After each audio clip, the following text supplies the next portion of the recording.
இப்போ என்ன கையில் பாருங்கள், நாகலிங்கம் மலர் பார்த்திங்கன்னா நிறைய எடுத்து வச்சுருக்கேன். இந்த மலர் பார்த்துங்க, இது பாருங்கள் எப்படி இருக்குங்க.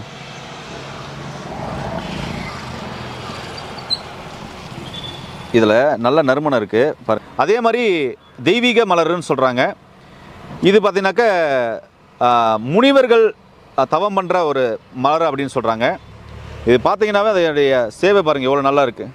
இந்த இலையை இப்படி பறித்து இதை இப்படி கிள்ளி எடுத்து நல்லெண்ணெயில் போட்டு கொதிக்க வச்சு அதுக்கப்புறம் 7 நாள் சூரிய படம் போட்டு இறக்கி வச்சுட்டு சொறி, சிரங்கு, படை, எக்ஸிமா போன்ற அனைத்து வகையான சோரியாசிஸ், அனைத்து வகையான தோல் நோய்க்கும் மேல் பூச்சா பூச்சிட்டு வரும்போது சூப்பராக ரிசல்ட் இருக்கும், அருமையாக குணமாகுங்க. இந்த மலரில் பார்த்தீங்கன்னாக்கா ஒரு அற்புதமான நறுமணம் வரும். அந்த லிங்கமா